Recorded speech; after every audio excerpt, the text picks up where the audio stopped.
Hey everybody, Bridget Lynn Dolgoff, Conscious of Economics and Urban Farm Project, and today is, I think it's like Thursday morning, and well, it's been cold all over, I'm sure. Nonetheless, it's pretty cold here, and so I'm coming to you from the shed. No,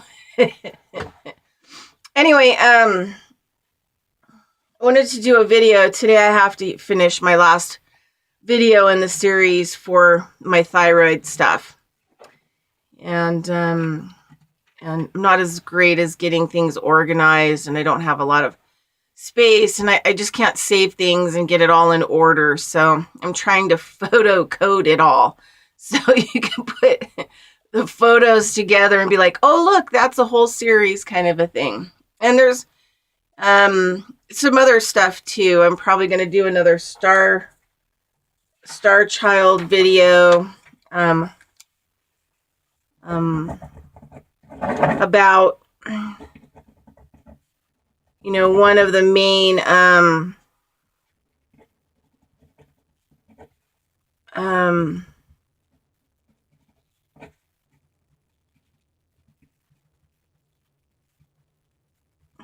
maybe one of the main things that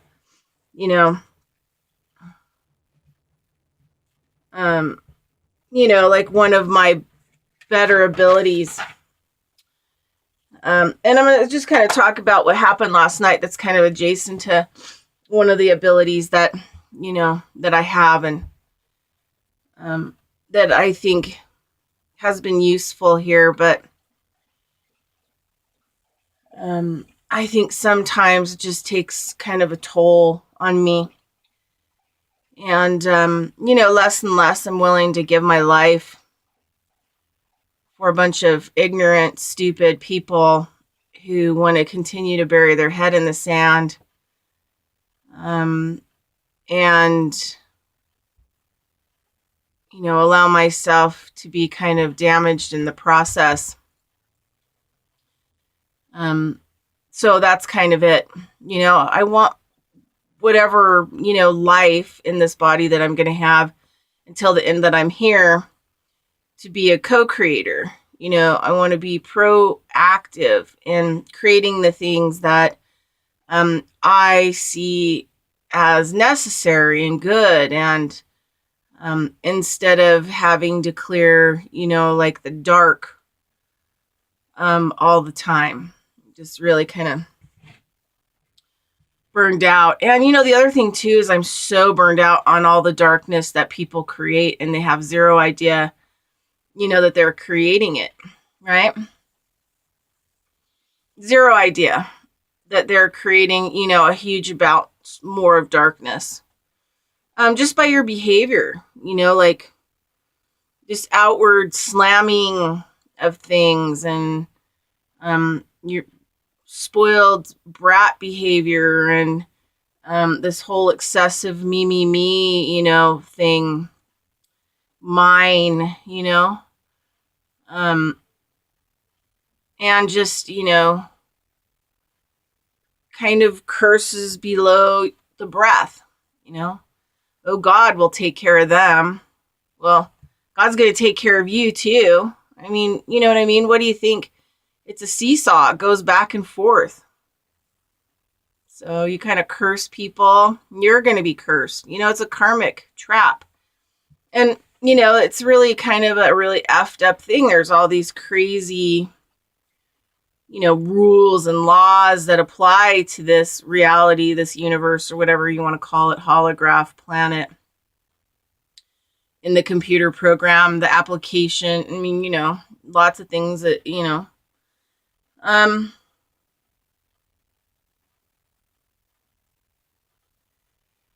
and there are just some things on this planet that just,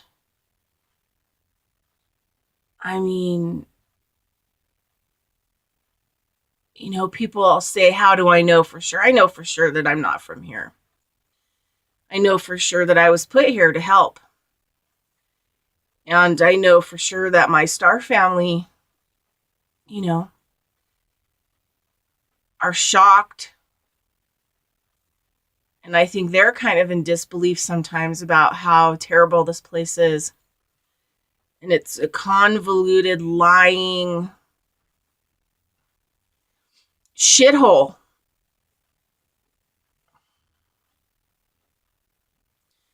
And the meek and the gentle and the beautiful is damaged and constantly destroyed. So, my dad that raised me, so it kind of had a few days where I could feel this pressure. I'd say for like a week. I had this pressure like in my chest, in my shoulders, my neck. And to be quite honest, it was such intense pressure. I thought for sure that I was probably going to have like a massive heart attack and die clearing this, next mess that was, coming to the forefront. Because that's one of the things that happens is that I end up, I think because of my design, I end up clearing, mass consciousness. It's one of the, and, I'll talk more about that in a next Star Kid video about that ability. It's what's been used a lot on this planet. More so than, any of my other gifts or skills. So for the last week, I could just feel like all this stuff going on, and I just knew like the whole State of the Union thing and all this other stuff and the stuff around the money and people waiting for the money and people waiting for the RV and people waiting for the Mana Trust and the release of supposedly all these funds that belong to the people of the planet. And the people of the planet continue to be bombed, tortured, starved, maimed, devalued, discredited, uneducated, suffer in immense suffering. And then, we have these bullshit religions here that somehow imply that, that's just how it is. So maybe learn something spiritually to put up with the suffering. Because somehow all the suffering and all the abuse and all the war and all the stuff that's happening, it's your problem if you can't deal with it because it's how it is. So why don't you learn Buddhism so you can clear your mind, so you can somehow like detach yourself from it and act as if it's not happening.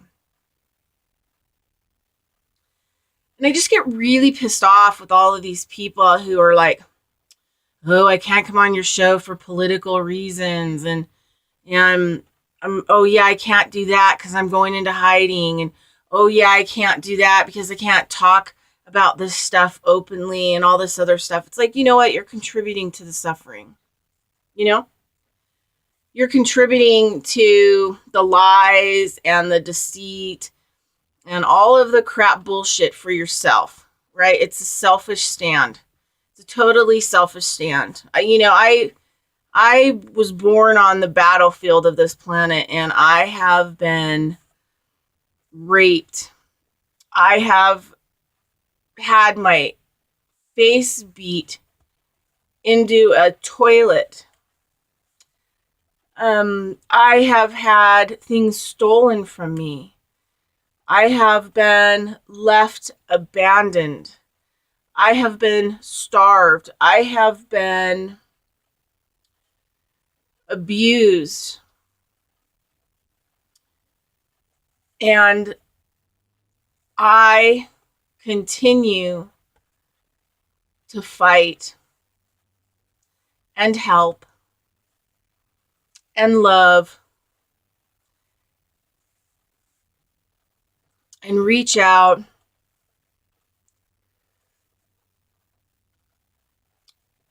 to ease and end the suffering. So I do not have respect, and you have no honor. You're a dishonor, and you are dishonored as a being of this world if you continue to play the game.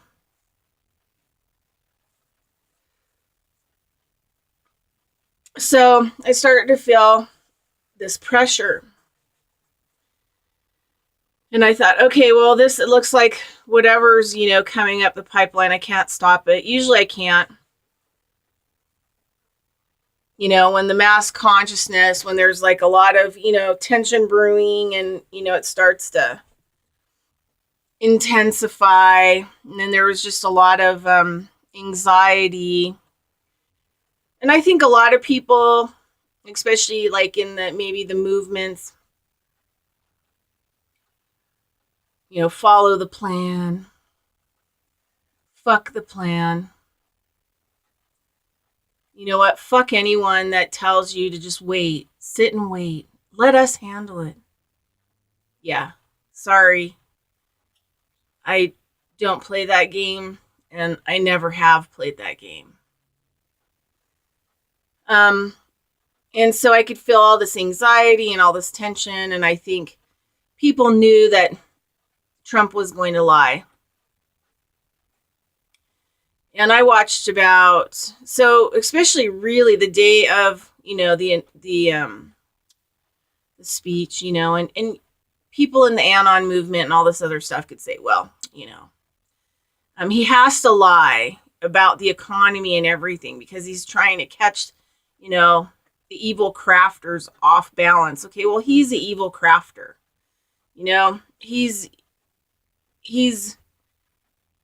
He's punishing those who are sort of awake. Those that have currency. Those, people in extreme poverty. Those people, who want that moment to make a difference in this world. Those people that, want change. And so I started to see, like the week before the Trump thing, like edginess. I could feel it. I could feel it in ex-military. I could feel it. And that's kind of like where it ended up heading. I could feel it in the militias. I could feel it in the ex-military. And I could feel like them saying, this is it, dude. And the inauguration came out and it totally...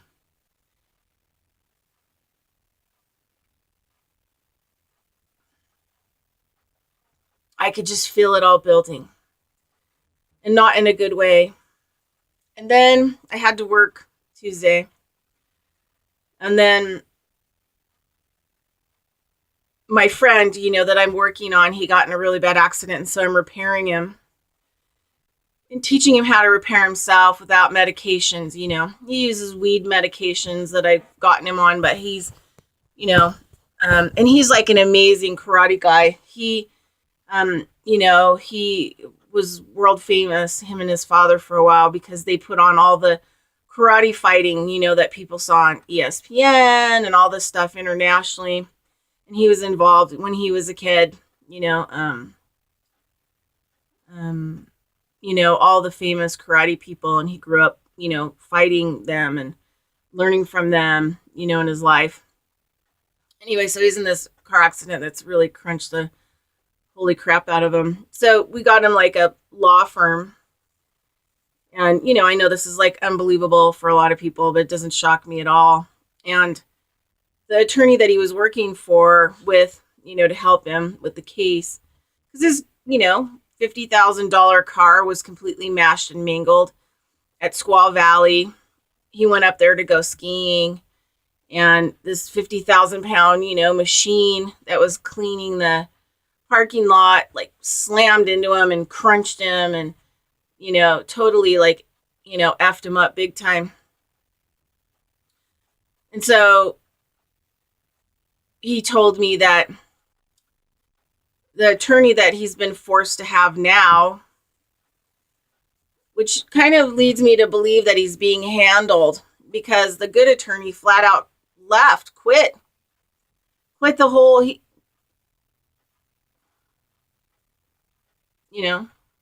quit the whole, quit, stop doing law. And he said the last meeting that they had, him and his wife were sitting there at this table with all the people going over his paperwork and all this other stuff. And he started to realize, like, they have kind of doctors, right, in the background that they're feeding. It turns out some of these personal injury attorneys and firms also have other people in your pocket that they're feeding. And it kind of came to a head because he had some medical stuff on his car. And the law firm paid out, unauthorized, by the way, all of the medical he had from his personal car insurance, which should have been used on him, should have been given to him to pay his bills, was given to this doctor that he went and saw. Instead of the doctor having to wait. And on top of it, his insurance paid the doctor. His medical insurance paid for the doctor. Yeah. Total scam. So that kind of came to a head about 6 months ago. And so then, we just started finding out that, they have these doctors in their pockets that they're working with, and they try to force the person by manipulation. Hey, if you don't continue to get treatment by, these doctors, there's not going to be much we're going to be able to do for you as far as getting you money. And I told him to stand firm. Like, do not undergo any treatments that you don't want to go. And then he went in and had some injections done. And he had like a monster emotional breakdown over the thing. How could you not be okay? They're coming at you with this giant needle and sticking it deep in your tissues into different parts of your body. And it doesn't help you. I mean, the thing is that torture doesn't help you. It will come back to you. And you will have to deal with it. And you will have to deal with the reality that you allowed that. That'll be part of the healing process if you want to get well. You can never go against your spirit. And if your spirit doesn't want to go, doesn't want to do it, then don't do it. Don't participate. Anyway, he said, like, the last meeting that he was in, that Bob, the attorney, was sitting kind of at the end of the table listening to everything while the other people were involved talking to him and whatever else. And he could hear him. And he doesn't know if it was English or another language or whatever else. But it caught his attention that Bob was like casting a spell on him.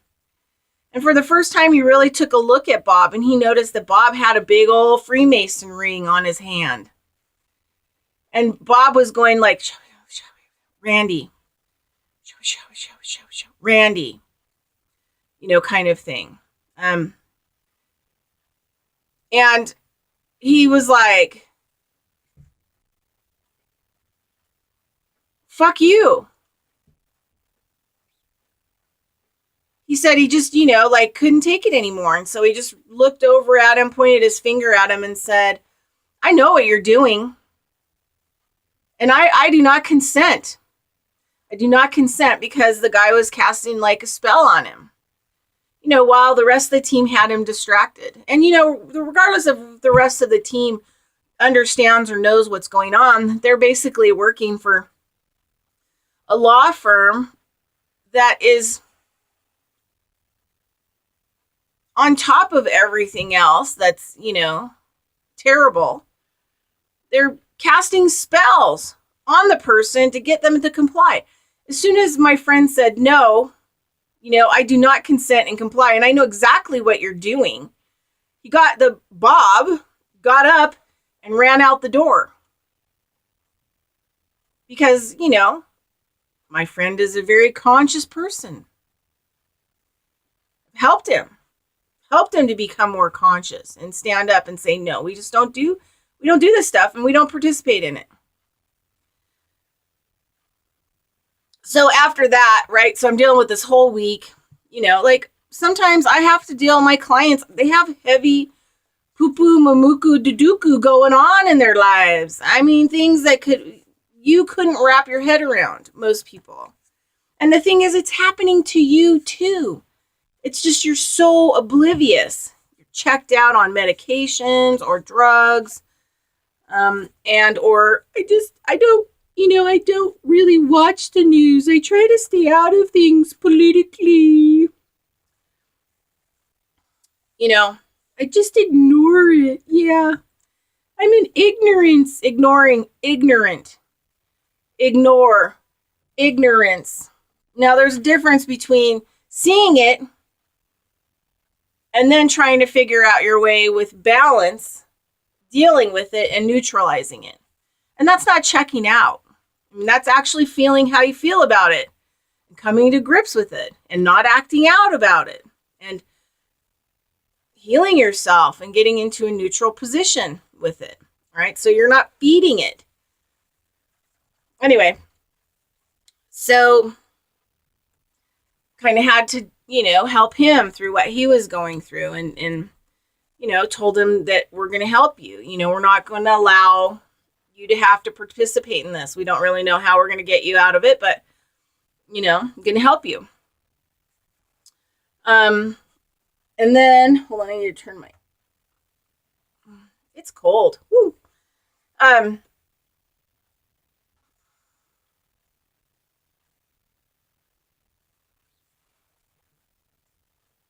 I tell people to just don't consent and keep doing the medicine. Keep doing your medicine prayers, and try to get balance so these things and events don't have power over you, because it seems like everybody's on the dark side. And if you're burying your head in the sand and you're participating and you're ignoring, you're ignorant, you're helping, you're feeding it, and you're making it stronger. And I've about had it with clearing it. What I'm going to start is I'm going to start putting a shield out, and I'm going to clear it for the good-hearted, the good-minded, the good-spirited, for the earth, all the living beings, the water, the air, and the good people. And everybody else, I'm going to double it back on them.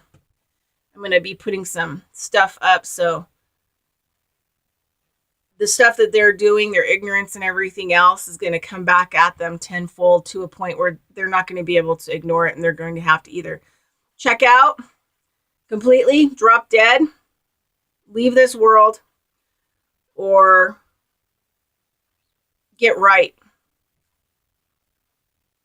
And Bovido used to say that stuff to me, if they can't get it together, my native teacher, then, best thing might be for us to pray that they leave this world, however they need to leave it, and come back again if they're contributing in a bad way. Kind of a thing, right? Because at some point you've got to and at first I used to, be like, oh, can't believe he's saying that. Now I'm like, there's no other way around it. So you're going to see a lot of people checking out, because I'm about ready to turn the tables on it. So anyway, on my way home from my client's house, I, have my tablet, and I am listening to the first 30 minutes of the the State of the Union address, and I was like,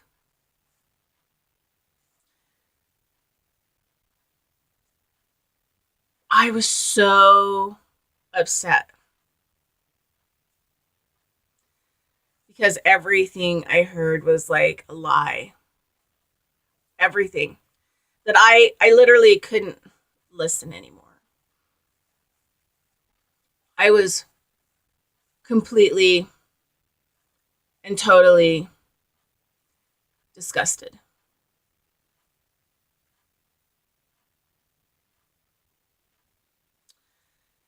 So I started having like a major nervous breakdown because I just knew. I knew what this was going to unfold. And it was, in some cases, the final deceit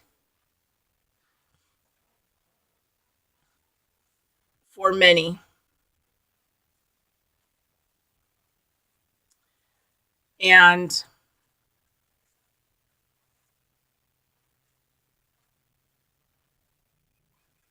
I just didn't really see a lot of it at that point ending well. So I made some phone calls, talked to some of my, friends I rely on, talked to them about some stuff that was going on. Meanwhile, I could feel the pressure building in my body. I did everything that I could, to release any kind of personal anger or resentment, that I had going on in my personal life. Sent out a lot of emails, confronted people about behaviors or, things like that I just don't want to participate with in my space. And so I was releasing the pressure valve as much as I could on my personal self. And then I'm trying to, I have so many problems with this gosh darn thingy. It doesn't really, my computer thingy doesn't really hold up well. When it gets to where it bugs me a little bit because I feel like I have to be like right up on it. And I have to lean forward and it bothers my back. Okay. That's a lot better. Okay, so anyway, I was angry Tuesday night. I was in a tirade. It was like 10 o'clock at night, and I was like, I don't even know how I'm going to sleep. And that's when all that energy started to, boil to the surface collectively. It was boiling. About 10 o'clock, it was intense. And I was like I said, I wasn't sure this week I was going to make it. I wasn't sure that I was going to be able to process it, and that this, in order to get some of it processed or get it to be processed collectively so we could get to the good side of it, I was almost certain that I was going to die in the process. So, having to deal with that, which was fine. But I was, mostly worried about my dog because she's kind of a special needs dog. And she is emotional like me. And she acts out, reacts because she gets afraid. She's been, seriously abused in her early part of her life. She lived with, meth dealers and was addicted to meth because they were making it in their house. And she, we've treated her now. She's in the 4th treatment for cancer, and we're using 2 feathers. It's going super good. Her tumors come unadhered, and it's moving down, and it's softened. So we're good. And she's starting to feel better, like her respiratory is better. I think it was attached to her lung, so it was causing some breathing problems and fluid retention in her lungs. So, but I think a lot about her, and she's so funny because, she's looking at me and she knows what we're doing. I mean, she's the ceremony dog. I take her to go do fire tending and take care of the stone. The grandfathers, the stones, and she's with me the whole time. And she watches that fire and she protects it, and She doesn't allow anything to come in there. And if other people, say there's ceremonies where people's dogs are allowed, she won't allow the other dogs in the sacred area. And she moves them around in the right way. She like kind of flags them so that they don't end up walking across some of the area. And so she pays attention to all that stuff going on so that I can focus in on the medicine. And then if she doesn't have any work going on, she goes and she helps the people inside the lodge, and she will, maybe I'll put a photo up of that on this video so that you can see it. And she'll go and sit on the front of the lodge while I'm tending, because the fire medicine is really important to help transmute, transform, burn away the old. And so that medicine's really important as it goes in, the caretaking and the way that it's taken care of. I'm the servant of it, and I'm the one carrying the grandfathers to do the healing. I'm the one that prepares the grandfathers for the healing. And I'm not native. I'll never be a pourer. That's not what I'll do. That's a whole other intense job. And I don't go in the lodge ever because of the type of abilities I have. It can be really destructive. So I don't use my power in that way, but I use my power when asked to carry, the fire medicine, basically. Tend the fire medicine. But anyway, I'll put a thing, and she'll lay by the door.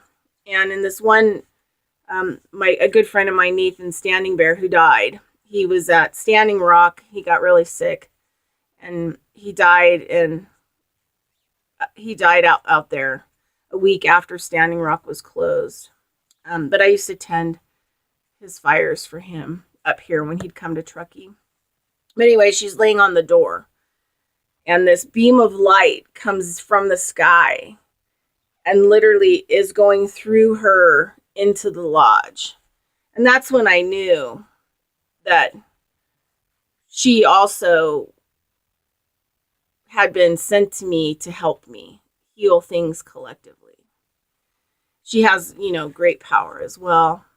So meanwhile, this whole week, I'm getting more jiggy. She's getting more jiggy. I can see it in her eyes. She's smelling me. In the middle of the night, she's smelling me and kissing my head. And it starts to dawn on me that she's afraid that I'm not going to make it through. And she's trying to do everything that she can to help with a lot of this energy. So it's just really intense. And, the thing is like, I don't really know a lot of people like myself. I've never met another authentic star kid. So, as far as what is going on with me and what I do, I'm at the top of my food chain. And there is no other chain of command. And sometimes it can be tough. And, you can't really talk about this kind of stuff until you get through it, right? Because there's a story, and there's parts of it that have to be, put together, and you have to put the outside of the book together. You have to put each chapter is happening while it's going on. And then when it's over, then you can put the cover on, right? And then it's a whole story. So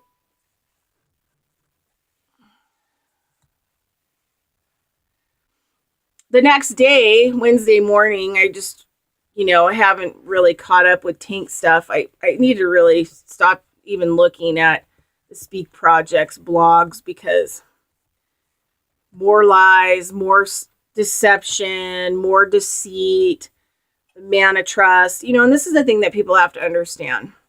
Is supposedly all of this money and all of this gold and all of the oil, everything in this entire world belongs to the people.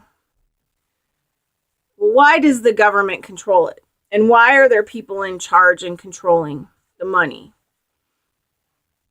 the oil, the gems? And why don't the people get a say? and what happens to collectively to the oil and the gold and the silver and the gems in their ground, in the land that they live, right? And if it is decided to be dug up and used, the people should be making the decisions about how it's going to be dug up and used, and the processes to heal the nature around it, or not dug up and used. And then how is it transported? How do we transport it? Who is it sold to, or who is it gifted to, or who is it traded to for the greater good?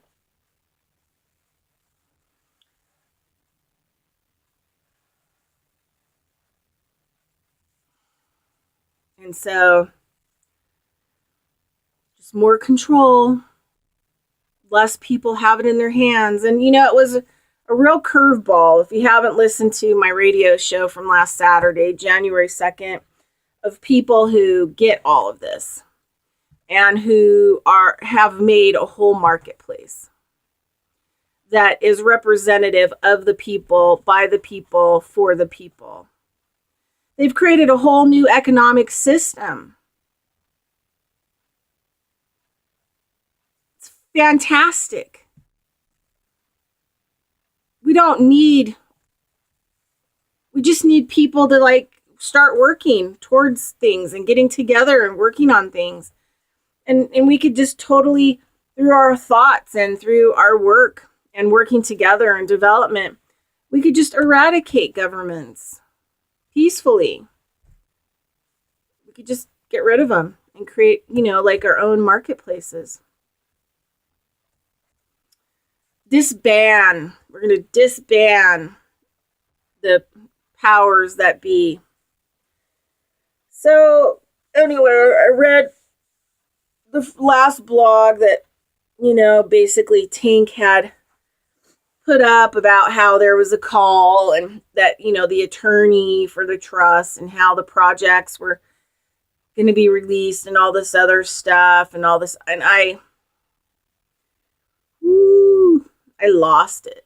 Actually, I lost my shit. And I went off on a total crazy tirade. And I posted a comment on it.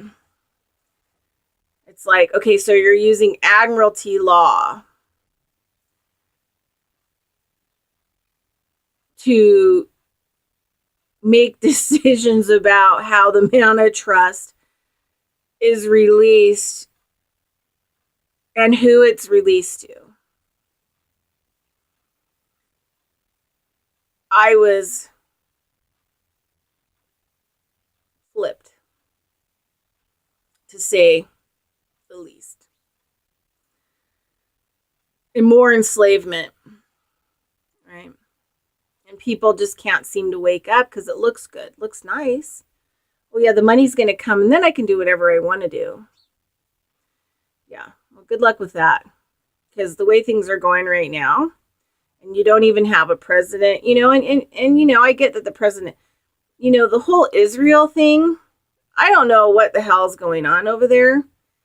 But the last place that we should be putting a U.S. embassy is in Israel and Jerusalem. I mean, that Netanyahu, Mr. Yahoo, he needs to be really castrate.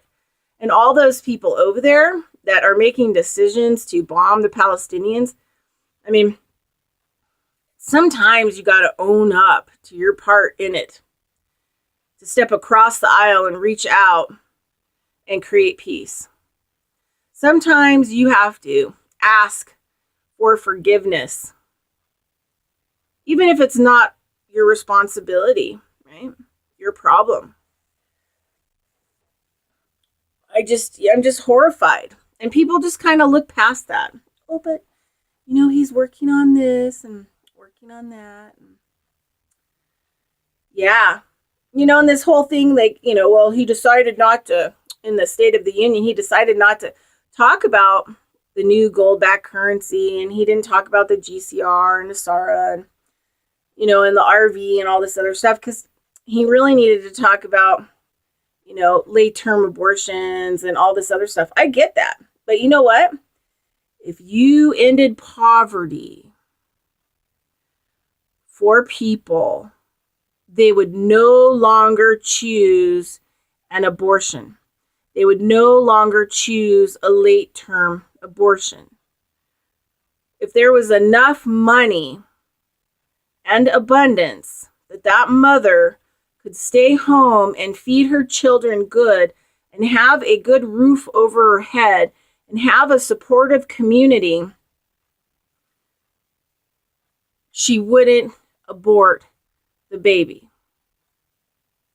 So, shame on you.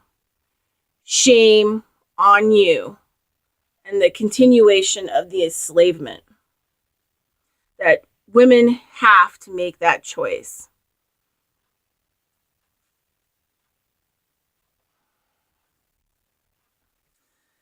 All right, sorry. There's just a lot of components to this whole thing. And I might have to do part 2. Sorry about that. Let me see if I can get it done. Anyway, so flipped out on the tank thing, and then what's today? Then I had to go put out a fire with kind of my student and friend Ryan, because he's having a whole other thing with the university. He made a stand, and they fired him from his teaching position, and he had to quit his second year working on his PhD in mathematics. And he had, basically with the high dean, he had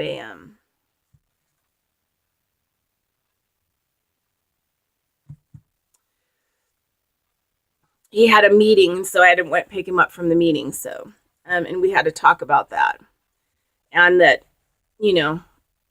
it's all enslavement. They don't really care about anyone or anything, even though they're, and they're more than willing to cut their nose off to spite their face.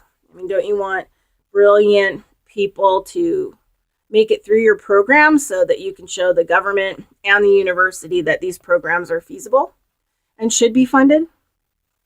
But no. Can't do that. Seek and destroy. Torture, abuse, seek and destroy. So anyway, my friend Gord, who's been on my shows and stuff, who's a good friend of mine in Canada, said I should, watch The Punisher on Netflix. And so I've been watching it, and it's intense. And I think it's probably less fiction and truth about what happens to special force military. I think they're Marines in the thing. And anyway, so I've been watching it. And anyway, everything hit last night. I'm still kind of nauseous today. I survived it though, and I'm still kind of processing it. Some of my my biological servers are kind of stressed and kind of down a little bit. So I'm going to try to sleep a lot today just because, crawl in bed, it'll be warmer that way, and get some sleep. But I was watching first season, I don't know, 3rd or 4th episode where the Punisher, and what he goes through in the military in Iraq, and, kind of the place where it cracked him as a human to never be able to, come back from.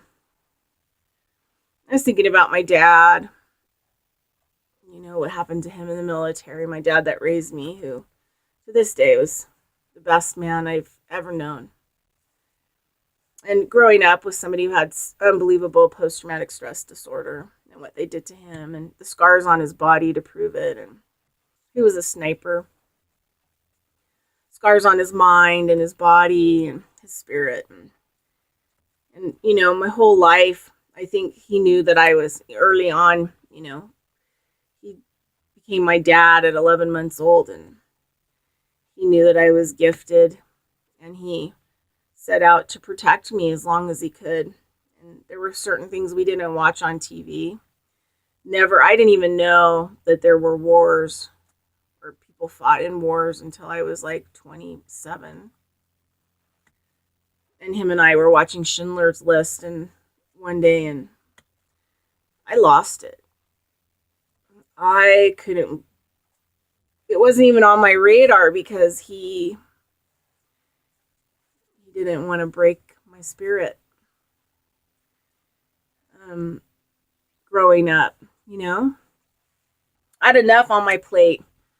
I was dealing with demonic entities and attacks and assaults, and I was dealing with a whole other, you know, paranormal kind of situation. So anyway, protection. He always protected me from everybody. I mean, he was always behind me watching, you know, and trying to help me make decisions, kind of a thing. Anyway, so I'm watching The Punisher, and, you know, like, I'm not oblivious to, you know, the evil in this world at this point in my life, but I just lost it. I just totally started crying so hysterically that I was on the floor, I don't know, for like 2 hours, I think. Just about how horrific this planet is. Horrific that we even need to send anybody into the military and to teach them to kill, to maim, to have to fight that way, to have to fight another human being. And just like how horrific that is. I mean, that is just, that's a barbaric. We live on a planet of barbarians. There are no civilizations on this planet. We are not civilized. We are barbarians. And they train us to be barbarians because they're barbarians.